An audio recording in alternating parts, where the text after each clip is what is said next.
Football's coming home. The UK is one of 10 nations playing host to Euro 2020. In London, preparations are well underway. And England fans are getting in the zone too. Block 109 is a group of supporters who help create the atmosphere at the home end at Wembley Stadium, and before COVID would follow the team around the world. Here's dozens of them en route to England's pre-tournament friendly fixture against Romania last weekend. They're aiming to attend every England game at the Euros. But one of the knockout games is being held in this stadium, Budapest's Puksas Arena. The quarterfinals are scheduled to take place in Russia, Germany, Azerbaijan and Italy. Under current travel restrictions, anyone returning from those countries to Britain for the semis would face 10 days in isolation instead. That's why Kunal Sapat from Block 109 is calling for measures to be put in place to enable fans to go to matches on mainland Europe, whilst avoiding quarantine upon returning home.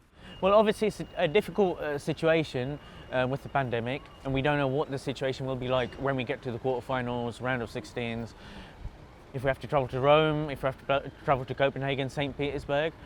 What I would hope, and I would hope the government and the FA and UEFA would allow such things, is to allow chartered flights or bubble travel where we're kept safe, we're kept restricted if we need to, but as long as we can go to the games, come back and still see us win the Euros at Wembley without having to stay at home. Football's coming home to England. Others can't wait for the action on their own turf. England TV made this music video to create tournament hype amid the pandemic and bring everyone together after a year of being kept apart. They're also raising money for charity and promoting their mascot Buster, the English football terrier.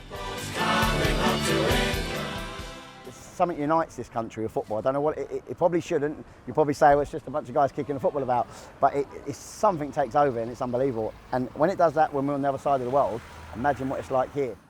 For much of the year, stadiums in the UK have been empty, or at least at limited capacity. However, the success of pilot schemes at major sporting events like the recent FA Cup final won by Leicester City at Wembley is enabling larger crowds. And it's here at Wembley that the semi-finals and final of the Euros will be held next month. By then, the government hopes to have lifted all coronavirus restrictions across England, allowing for the potential return of mass gatherings. It means we could see thousands of fans under this famous arch to witness the champions of Europe being crowned. The timing, though, of the last stage of the roadmap out of lockdown largely depends on the spread of the Delta variant of coronavirus. The government insists it's still too early to make decisions on a full reopening on June 21st. My top priority has been getting back to the things that we love. We have now moved to step 3, but I know that it's essential that we return to events without social distancing at step 4. That's why we've undertaken the Events Research Pilot Programme, and pilots including sporting events at Wembley, the Brits and music events in Liverpool have been building up a picture of how the virus spreads in different settings, and we've been looking at a range of factors including ventilation, testing protocols and people's behaviour.